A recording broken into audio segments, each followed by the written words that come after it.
Tagore school बावड़ी की online class में आप सभी का फिर से स्वागत है। सभी स्टूडेंट्स को गुड मॉर्निंग। आज जो हमारी क्लास है उसका 30वां दिन है।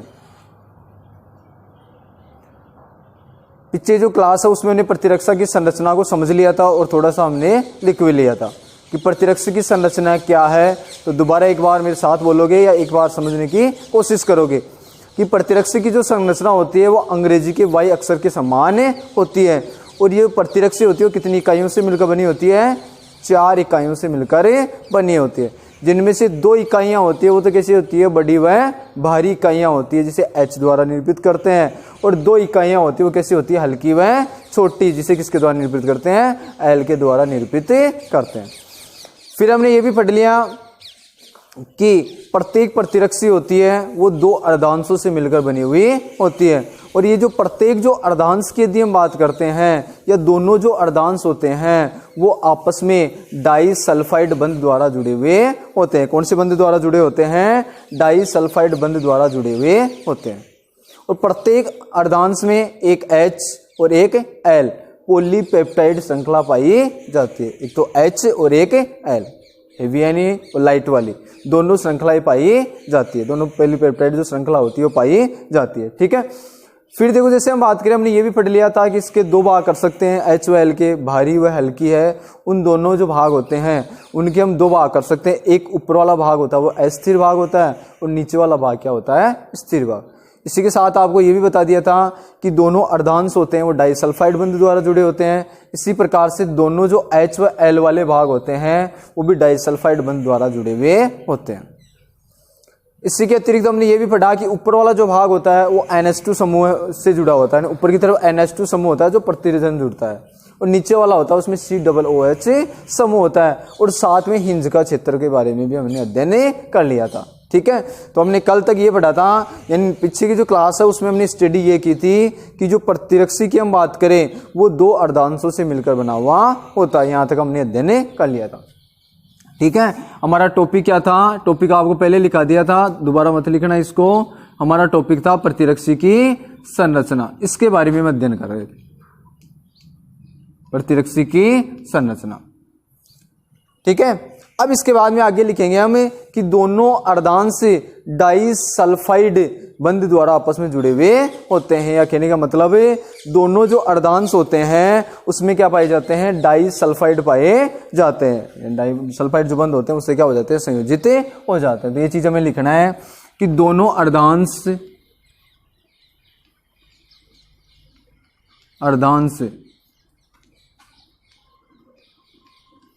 डाइसल्फाइड बंध द्वारा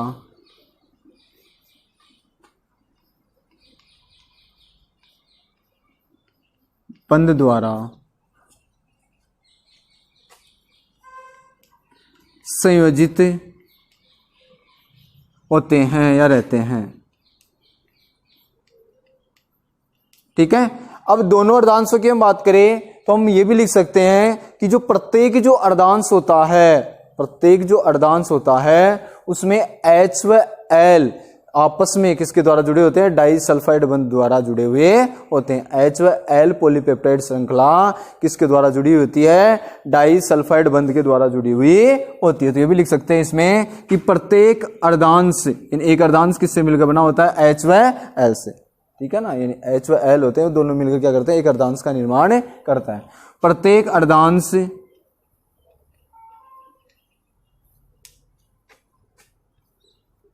के H व L, प्रत्येक अर्धांश की H व L पॉलीपेप्टाइड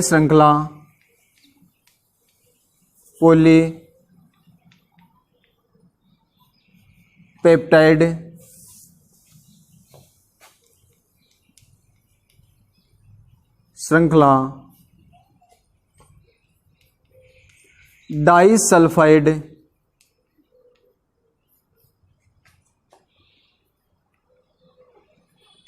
बंध द्वारा जुड़ी होती है।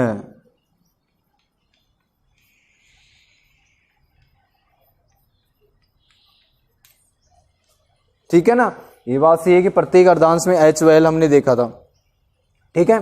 फिर हम बात करें कि दोनों H व L पॉलीपेप्टाइड श्रृंखला दो भागों से मिलकर बनी हुई होती है। एक तो ऊपर वाली हम बात करते हैं वो अस्थिर भाग, और नीचे वाला भाग कौन सा होगा, स्थिर भाग, ठीक है ना।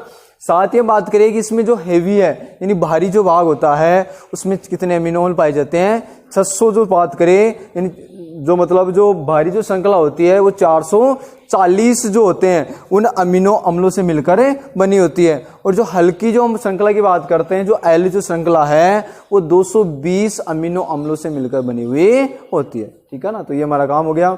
उसके बाद में हम लिखेंगे कि बाहरी जो पॉलीपेप्टाइड श्रृंखला, बाहरी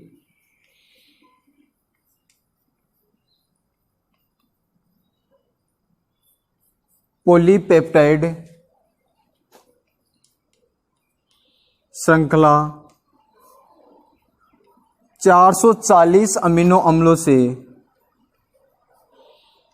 440 अमीनो अम्लों से क्या होती है, मिलकर बनी हुई होती है, ठीक है। और जो हल्की होती है कितने, 220 अमीनो अम्लों से, 440 अमीनो अम्लों से मिलकर बनी होती है तथा हल्की पॉलीपेप्टाइड श्रृंखला, हल्की पॉलीपेप्टाइड श्रृंखला 220 अमीनो अम्लों से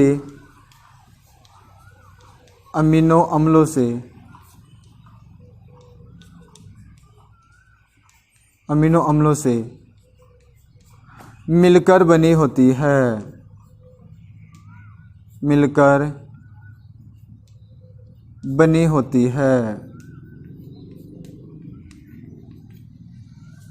ठीक है। अब देखो जैसे हम बात करें बाहरी जो पॉलीपेप्टाइड श्रृंखला होती है ना H प्रकार की, उसमें टोटल कितने अमीनो अम्ल पाए जाते हैं, 440, ठीक है। और हल्की जो पॉलीपेप्टाइड श्रृंखला पाई जाती है उसमें अमीनो अम्लों की संख्या कितनी होती है, 220 हो गया। एक में कितने पाई जाते हैं, 440, और हल्की में कितनी पाई जाती है, 220। ये यहां तक हो गया। अब देखो इसके बाद हम लिखेंगे कि जो प्रत्येक जो है, हम प्रतिरक्षा की बात करें, इसमें प्रत्येक जो अर्धांश होता है, या फिर दूसरे शब्दों में हम बोल सकते हैं कि H व L पॉलीपेप्टाइड जो श्रृंखला होती है वो दो भागों से मिलकर बनी हुई होती है। H व L जो पॉलीपेप्टाइड श्रृंखला होती है वो दो भागों से मिलकर बनी हुई होती है। एक ऊपर की तरफ जो भाग होता है वो पहला पढ़ेंगे कौन सा, अस्थिर भाग। कौन सा पढ़ेंगे, अस्थिर भाग। और उस भाग में हम लिखेंगे कि यह जो भाग होता है उस पर NH2 समूह जुड़ा हुआ होता है। कौन सा समूह जुड़ा होता है, NH2 समूह, अमोनियम समूह। एक मिनट लिखना मत, कौन सा समूह जुड़ा होता है, NH2 अमोनियम समूह जुड़ा हुआ होता है। जो हम ऊपर वाले भाग की बात करें, अस्थिर भाग की, ठीक है। फिर इसके साथ में हम बात करें कि NH2 समूह होता है, साथ ही इसमें जो होता है कौन सा भाग आकर जुड़ता है, यह किससे क्रिया करता है, प्रतिजन से क्रिया भी करता है। ऊपर वाला जो भाग होता है वो किससे क्रिया करता है, प्रतिजन से क्रिया करता है, ठीक है। और नीचे वाला जो भाग होता है वो कौन सा अंश जुड़ा होता है, उससे COOH जो अंश है वो संयोजित होता है। कहने का मतलब क्या है कि दो भाग हो गए, ऊपर वाला भाग हो गया अस्थिर भाग, नीचे वाला भाग हो गया स्थिर भाग। अस्थिर भाग की यदि हम बात करें तो अस्थिर भाग प्रतिजन से क्रिया करता है, जो ऊपर वाला भाग है, ठीक है ना। साथ ही क्या होता है, NH2 अंश से जुड़ा हुआ होता है। NH2 जो अंश की यदि हम बात करें उसकी तरफ होता है। और ये जो बात करें दूसरा स्थिर भाग है उसमें क्या होता है, ये COOH की तरफ होता है, यानी इस श्रृंखला के COOH की तरफ होता है, ठीक है ना। हम हो गया ये। अब इसके बाद में लिखेंगे, इसके बाद हम क्या लिखेंगे कि प्रत्येक H व L पॉलीपेप्टाइड श्रृंखला दो भागों से मिलकर बनी हुई होती है, या दो भागों में बटी हुई होती है। तो इसके बाद में लिखेंगे प्रत्येक H व L पॉलीपेप्टाइड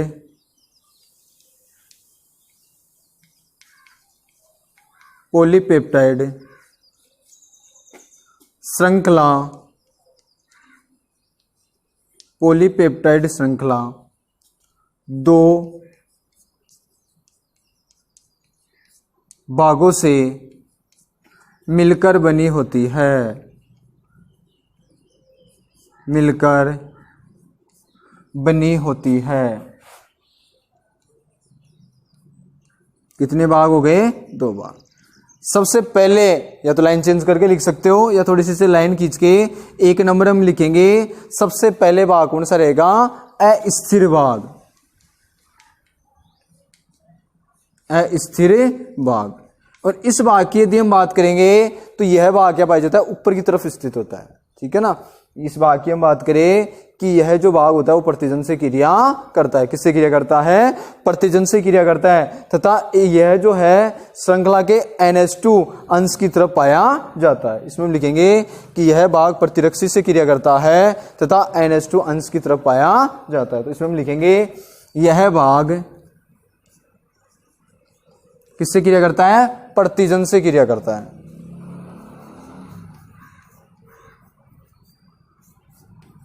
प्रतिजन से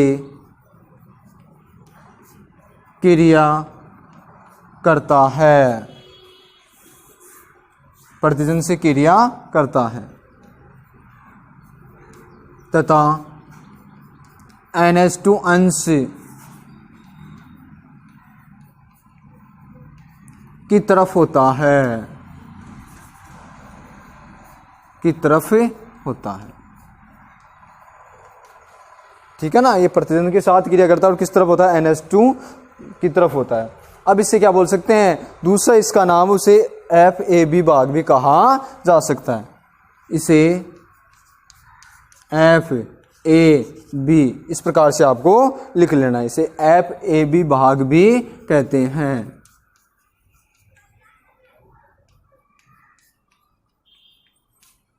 ये कौन सा भाग है? हो गया 1 नंबर का अस्थिर भाग। अब इसके बाद में लिखेंगे 2 नंबर का जो कौन सा भाग है? स्थिर भाग।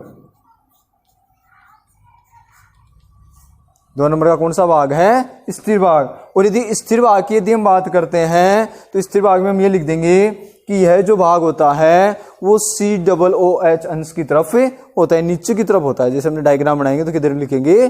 COOH जो नीचे रहेगा उधर लिखेंगे। तो इसमें लिखेंगे कि यह भाग श्रृंखला के COOH की तरफ होता है, ठीक है ना। श्रृंखला किधर होता है? COOH की तरफ। तो इसमें लिखेंगे यह भाग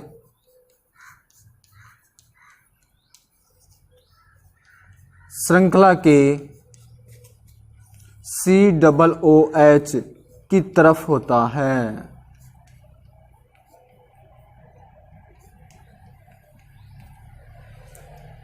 ठीक है, ये कौन सा भाग हो गया? स्थिर भाग हो गया। अब इस भाग को हम बात करें कि इसका जो दूसरा नाम भी हो सकता है। इसे जो दूसरे नाम से जैसे मान लो इसे निरूपित करते हैं FAB। इसे किसके द्वारा निरूपित किया जाता है? FAB के द्वारा निरूपित किया जाता है। तो इस भाग की यदि हम बात करें तो इस भाग को हम निरूपित करते हैं FC के द्वारा। वैसे कहने का मतलब ये क्या है कि वैसे भाग इतने कोई ये जो अन्य नाम है ये कोई ज्यादा इंपॉर्टेंट नहीं है, लेकिन जैसे मान लो थ्योरी लिखे हम व्याख्या करें तो उस स्थिति में हम लिख सकते हैं, ठीक है ना। बल्कि इसमें यदि छोटे क्वेश्चन की यदि हम बात करें तो ये हो सकते हैं कि इनमें दोनों अर्धांश होते हैं, कौन से बंध द्वारा जुड़े हुए होते हैं, ठीक है ना, कितनी इकाइयों से मिलकर बना होता है प्रतिरक्षी है, प्रतिरक्षी की जो संरचना होती है वो किस प्रकार की होती है। ये छोटे छोटे क्वेश्चन ये आने लायक है। भारी श्रृंखला है उसमें कितने अमीनो अम्ल होते हैं, हल्की श्रृंखला होती है उसमें कितने अमीनो अम्ल होते हैं। बल्कि ये तो जैसे हम व्याख्या लेके जैसे मान लो ऐसे आ जाएगी प्रतिरक्षी की संरचना के बारे में समझाइए, तो फिर हमें इसका वर्णन भी करना होता है, इसका डायग्राम भी बनाना होता है। उस स्थिति में ये हो सकता है। तो हम लिखेंगे कि इसे FCB कहते हैं। आगे हम लिख सकते हैं इसे F और नीचे स्मॉल t स्मॉल c भी कहते हैं। ये क्या हो गया? थोड़ा प्रतिरक्षी का वर्णन, प्रतिरक्षी का वर्णन। वापस एक बार सुन लो, फिर इसके बाद में आगे वो लिखाएंगे कि प्रतिरक्षी है उसकी आकृति कैसी होती है? Y के समान, ठीक है ना। प्रतिरक्षी है वो कितनी इकाइयों से मिलकर बनी होती है? 4 से, ठीक है ना। इनमें जो 2 इकाइयां होती है वो कैसी होती है? भारी व बड़ी। और 2 इकाइयां होती है वो कैसी होती है? हल्की व छोटी। फिर हम बात करें कि एक भारी और एक हल्की इकाई मिलकर किसका निर्माण करती है? द्विविलक इकाई का निर्माण करती है। एक प्रतिरक्षी होती है उसमें 2 अर्धांशों से मिलकर बनी हुई होती है, 2 अर्धांश पाए जाते हैं, ठीक है ना। फिर यदि हम बात करें कि दोनों अर्धांश होते हैं वो डाइसल्फाइड बंध द्वारा जुड़े होते हैं, और एक हल्की और भारी जो पॉलीपेप्टाइड श्रृंखला होती है वो भी डाइसल्फाइड बंध द्वारा जुड़ी हुई होती है। एक इसमें दो भाग होते हैं उसके HOL के, एक तो अस्थिर भाग और एक स्थिर भाग। जो अस्थिर भाग होता है वो प्रतिजन से क्रिया करता है और NH2 अंश की तरफ होता है, जिसे FAB भाग भी कह सकते हैं। दूसरा जो भाग होता है उसकी देखो, जैसे हम बात करें ये श्रृंखला के COOH समूह की तरफ होता है, ये कौन सा होता है, स्थिर भाग होता है।